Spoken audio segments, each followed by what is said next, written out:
It's my testimonial piece. In March of last year, I was diagnosed with stage 4 endometriosis. I was told that I probably will not be able to have a child. And it's just been a nightmare. But how many know that we are healed? Amen. He didn't die for just no reason. He did it to heal us. And this piece is just to keep those encouraged.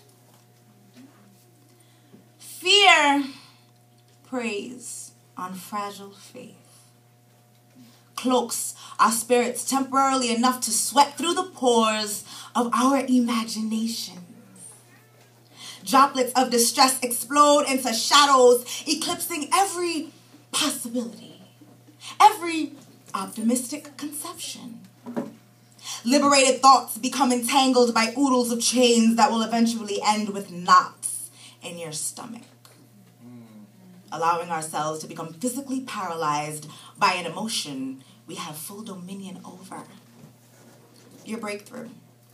Just out of reach, the shackles are too short. We are not free. We are slaves of our now warped mentality. Fear has taken full reign over how we react to things we hear and see. By those in the white coats, especially. We are healed. It has been written.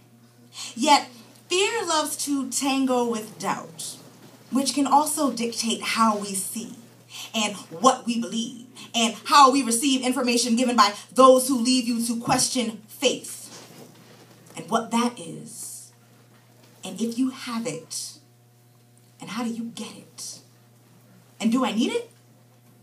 Doubt. Fear. So we berate Eve for falling like a coward. We say, Satan couldn't have tempted me. How could she? Now we feel like we have to bear the curse God gave Eve, declaring, I will make your pains in childbearing very severe. With painful labor, you will give birth to children throughout your years. Pain, increase in pain, reproductive pain, pelvic pain, breast pain, increased labor pain. I know a thing or two about pain. Trust me.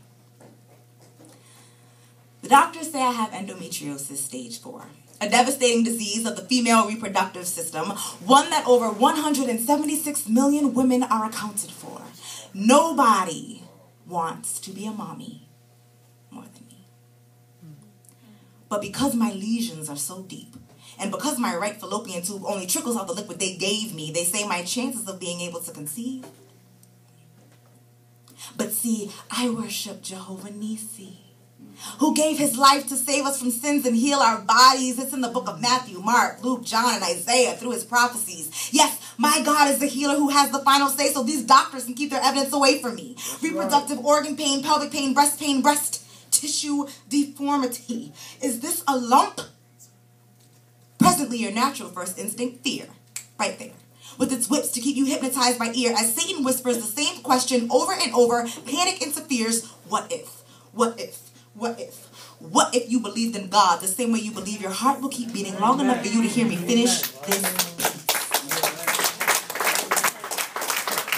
It's not even a thought. You just know. What if your faith in God was the same as the faith you have right now in your arteries? Faith comes by hearing. Hear me. God already defeated the enemy, so why entertain the flaws he magnifies of your earthly body? We were born to die. Yep. Though while we're living, Christ wants us to be free. And this is the reason so many don't believe. My God is not one you can taste, touch, smell, or see. Now, here is where faith intercedes. Faith is belief not rooted on proof, and proof is evidence adequate to establish a thing as true. So faith, in this case, is having a complete and unquestionable trust in God, means to first seek his face instead of doctors, drugs, and new ways to medicate. Faith comes by hearing, then believing, eventually leading you to your knees as prayer escorts you in a relationship with him. And once he has wholly come into your heart, well, that's how your miracle starts. Amen. Check me. Chapter 11, verses 23 and 24 in the book of Mark.